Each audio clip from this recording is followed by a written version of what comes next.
விட்டுக் கொடுத்தவர்கள் கெட்டுப்போவதில்லை என்று தற்போது அமமுக பொதுச் செயலாளர் டிடிவி தினகரன் செய்தியாளர்கள் மத்தியில் பேசிய காட்சிகளை பார்த்தோம். ஜெயலலிதா ஆட்சி அமைய ஓரணியில் திரள்கிறோம் என்று அவர் பேசியிருக்கிறார். நாளை மறுநாள் பிரதமர் நரேந்திர மோடி தமிழ்நாடு வர இருக்கும் நிலையில் கூட்டணியை இன்று இறுதி செய்து வருகின்றனர். இந்நிலையில் அதிகாரப்பூர்வமாக அமமுக அதிமுக பாஜக கூட்டணியில் இணைய இருக்கிறது. ஜெயலலிதா ஆட்சி அமைய ஓரணியில் திரள்கிறோம் என்று அமமுக பொதுச் செயலாளர் டிடிவி தினகரன் கூறியிருக்கிறார். இவர் 11 மணி அளவில் தனியார் ஹோட்டலில் பியூஷ் கோயலை சந்திக்க இருக்கிறார். கடந்த செப்டம்பரில் இவர் பாஜக கூட்டணியில் இருந்து விலகியிருந்த நிலையில் தற்போது மீண்டும் இணைகிறார். கூடுதல் விவரங்களை செய்தியாளர் சுபாஷிடம் கேட்கலாம். சுபாஷ், விவரங்கள். விட்டுக் கொடுப்பவர்கள் கெட்டுப் போவதில்லை என்பதை பேசியிருக்கிறார் அம்மா மக்கள் முன்னேற்ற கழகத்தின் பொதுச் செயலாளர் டிடிவி தினகரன்.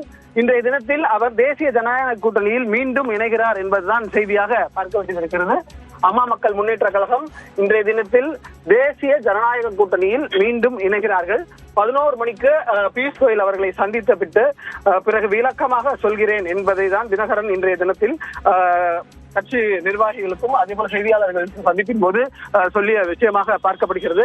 தற்போது அம்மா மக்கள் முன்னேற்ற கழக பொதுச் செயலாளர் டிடிவி தினகரன் பியூஷ் கோயல் தங்கியிருக்கும் தாஜ் கோரமண்டல் ஹோட்டலுக்கு புறப்பட்டிருக்கிறார். அதை காட்சிகளாக பார்க்கிறோம். ஒளிப்பதிவாளர் சேகர் காட்சிப்படுத்திக் கொண்டிருக்கிறார். இன்றைய தினத்தில் பியூஷ் கோயல் அவர்களை அம்மா மக்கள் முன்னேற்ற கழகம் சார்பாக கட்சியின் பொதுச் செயலாளர் டிடிவி தினகரன் சந்தித்து தேர்தல் உடன்படிக்கை சம்பந்தமாக மிக முக்கிய முடிவை மீண்டும் தேசிய ஜனநாயக கூட்டணியில் அவர் வருகிறார் என்பதை புரிந்து கொள்ள முடிகிறது.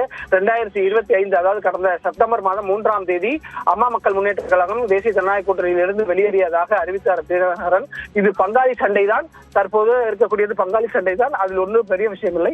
அதனால் இந்த விஷயத்துல நாங்க மற்ற விளக்கங்களை அவரை சந்தித்த பிறகு சொல்கிறேன் என்று பொதுச் செயலாளராக இருக்கக்கூடிய டிடிவி தினகரன் இன்றைய தினத்தில் செய்தியாளர் சந்திக்கும் போது தெரிவித்திருக்கிறார். தற்போது அவர் இங்கிருந்து புறப்பட்டு நுங்கம்பாக்கத்தில் உள்ள தாஜ் ஹோட்டலில் அந்த சந்திப்பானது நடைபெற இருக்கிறது. ஒரு நல்லாட்சியை தமிழ்நாட்டில் உருவாக்குவதற்கான முயற்சிக்கு நாங்களும் உறுதுணையாக இருப்பதற்காக எங்கள் ஆதரவை தெரிவிப்பதற்காக இப்பொழுது நாங்கள் புறப்பட்டு செல்கிறோம்.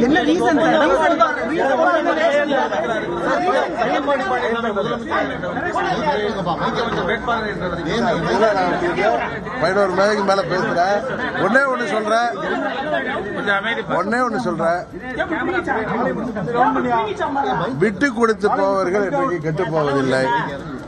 என்னதான் இருந்தாலும் இது ஒரு பங்காளி சண்டை தான்.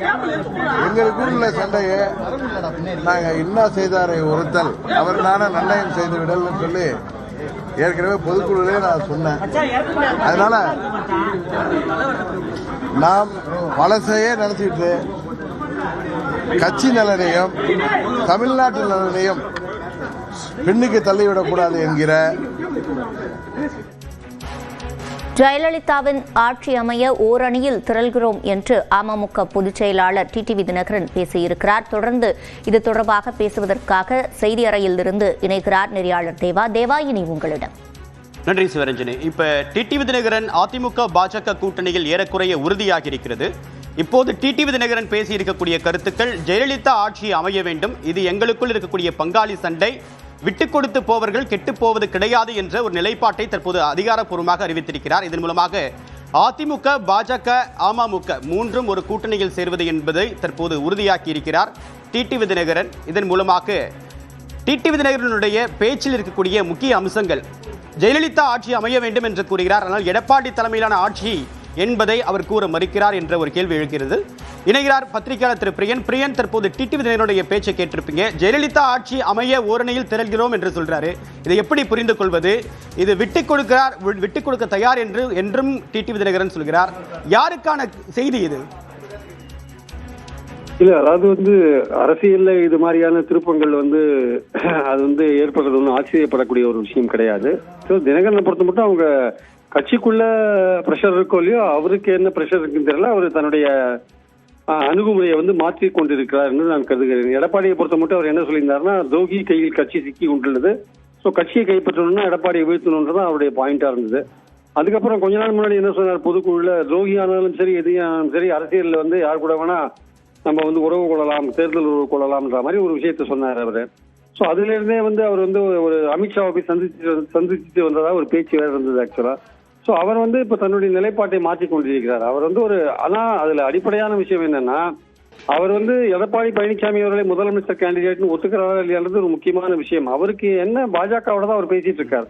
பாஜக என்ன சொல்றாங்கன்னா என்டிஏ கூட்டணி ஆட்சின்னு தான் பாஜக சொல்றாங்க. ஸோ அந்த அடிப்படையில தான் தினகரன் வந்து அந்த கூட்டணிக்கு போவார்னு நினைக்கிறேன். அதாவது வந்து வேற அதிமுக தலைமையிலான ஆட்சி அப்படின்றத விட பழனிசாமி தலைமையிலான ஆட்சின்றத விட என்டிஏ கூட்டணி ஆட்சின்ற அந்த ஒற்றை விஷயம் தான் வந்து தினகரன் வந்து அந்த கூட்டணிக்குள்ள எடுத்துன்னு போயிருக்கும்ன்றது என்னுடைய கருத்தா இருக்கு. அது தவிர வந்து தினகரனுடைய ஓட் பேங்க் இருக்குல்ல, அந்த ஓட் பேங்க் வந்து அப்படியே அவருடைய டிராவல் ஆகுமா அந்த கூட்டணிக்குன்றது ஒரு முக்கியமான பாயிண்ட். அதுல வந்து எப்படி அது டிராவல் ஆகும், ஏன்னா வந்து ஆன்டி பழனிசாமி ஓட்டு தான் வந்து தினகரனோட ஓட்டு. ப்ரோ ஏடிஎம்கே ஓட்டு கொஞ்சம் இருந்தாலும் பெரும்பாலும் ஆன்டி பழனிசாமி சவுத் சைட்ல சதர்ன் சைடு டிஸ்ட்ரிக்ட்ல அதான் ஓட்டு. இப்போ ஒரு பழனிசாமியோட போய் சேர்ந்துட்டாருன்னா அந்த ஓட்டுகள் வந்து அப்படியே அவரோட டிராவல் ஆகி போகுமா, இல்ல பழனிசாமி யார் தோக்கடிக்கிறதுக்கான வலு இருக்கோ அவங்க பக்கம் அந்த ஓட்டு போகுமான்றது முக்கியமான கேள்விக்குறி. இதை பத்தியெல்லாம் தினகரன் யோசிச்சிருப்பாருன்னு நினைக்கிறேன். இருந்தாலுமே அவர்கள் கட்சிக்காரர்கள் நன்மையை முன்னிட்டு நான் சேர்றேன்னு சொல்றாரு. பொறுத்திருந்தான் பார்க்கணும் பழனிசாமி எந்த அளவுக்கு ஏத்துக்கிறாரு, ஏடிஎம்கே எந்த அளவுக்கு தினகரனுக்காக வேலை செய்யறாங்கன்றதெல்லாம் பொறுத்திருந்தான் பார்க்கணும். இப்ப ஒரு பக்கம் வைத்தியலிங்கம் திமுகவில் சேர்ந்திருக்காரு, ஓபிஎஸ், செங்கோட்டையன், டிடிவி இவங்க 3 பேரும் சேர்ந்து அதிமுக ஒன்றிணைப்போம் அப்படின்னு சொல்லிட்டு பேசினவங்க இன்னைக்கு எல்லாம் சிதறி போயிருக்காங்க. இப்ப டிடிவி தினகரன் பாஜகவுடைய மூலமா இந்த கூட்டணியில் சேர்றாரா, இல்ல இதுல இருக்கக்கூடிய சூட்சமம் என்ன, ஏன் பாஜக அமமுக உள்ள கொண்டு வரணும்னு நினைக்கிறாங்க? இல்ல, அதாவது பாஜகவுடைய பாயிண்ட் என்னவா இருக்குன்னா, சதர்ன் டிஸ்ட்ரிக்ட்ல அல்லது டெல்டா டிஸ்ட்ரிக்ட்ல சில ஏரியாக்கள்ல தினகரனுக்கு ஒரு செல்வாக்கு இருக்கு. அந்த செல்வாக்குன்றது வந்து ஒரு கம்யூனிட்டி பேஸ்டு செல்வாக்கு. ஆக்சுவலா அது ஏடிஎம்கேவோட ஓட்டு தான், ஒரு காலத்துல ஜெயலலிதாவுக்கு ஓட்டு போட்டவங்க தான், பட் ஒரு கம்யூனிட்டி பேஸ்டா இருக்கு அந்த ஓட்டு, கம்யூனிட்டி பேஸ்டா அந்த ஓட்டு இருக்கு. இப்போ அதுலதான் வந்து ஒரு முக்கியமான விஷயம் இருக்கு. பாஜக என்ன நினைச்சு சேர்க்கிறாங்கன்னா, அந்த ஓட்டு அப்படியே தினகரனோட டிராவல் ஆகி நமக்கு வரும், சதர்ன் டிஸ்ட்ரிக்ட்ல வந்து நம்ம கூட்டணி பாஜக அதிமுக கூட்டணிக்கு எந்த பிரச்சனையும் இருக்காது, தினகரன் தரப்பும் சேர்ந்ததுன்னா 4 முனை போட்டியில 1000-2000 ஓட்டுல வெற்றி தோல்வி அடைகிற இடத்துல வந்து தினகரன் சேர்ந்தா அது பெட்டர், நமக்கு வந்து அந்த அவர்கிட்ட இருக்கிற ஓட்டு அப்படியே நமக்கு வரும்னு நினைக்கிறாங்க. அது அந்த எதிர்பார்ப்பு வந்து எப்படி நடக்குமா இல்லையான்றது பொறுத்துதான் பார்க்கணும். ஆனா அதுல ஒரு சின்ன சந்தேகம் என்னன்னா, அந்த கம்யூனிட்டி வந்து எடப்பாடி மேல கோபமா இருக்காங்க, அவங்க அப்படியே தினகரனோட டிராவல் பண்ணுவாங்களான்றதான்.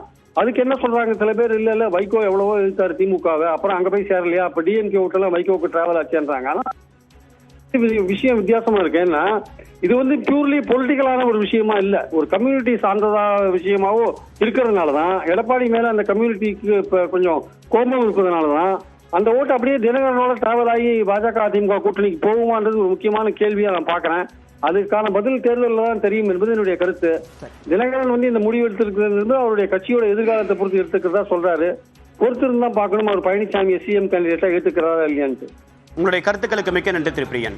கடந்த சில வாரங்களுக்கு முன்னதாக அமமுகவுடைய பொதுச் செயலாளர் டிடிவி தினகரனுடைய நிலைப்பாடு என்னவென்றால், எடப்பாடி பழனிசாமி அதிமுக தங்களுக்கு விரோதி இல்லை, எடப்பாடி பழனிசாமி தான் தங்களுக்கு விரோதி என்று பகிரங்கமாக அறிவித்திருந்தார்.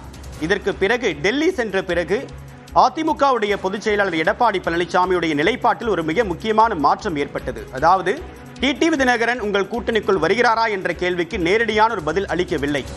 அதே நேரத்தில் ஓபிஎஸ் சசிகலாவிற்கு கட்சிக்குள் இடமில்லை என்று பகிரங்கமாக அறிவித்த அதிமுக பொதுச் செயலாளர் எடப்பாடி பழனிசாமி டிடிவி தினகரன் தொடர்பான கேள்விகளை நேரடியாக மறுத்துவிட்டார், எந்தவிதமான பதிலையும் தெரிவிக்காமல் இருந்தார்.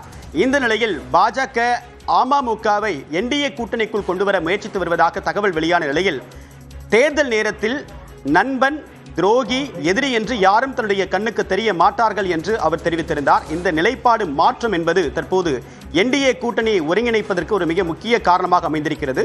தொடர்பான சிறப்பு நேரலையை தொடர்ந்து பார்க்கலாம் ஒரு சிறு இடைவேளைக்கு பிறகு.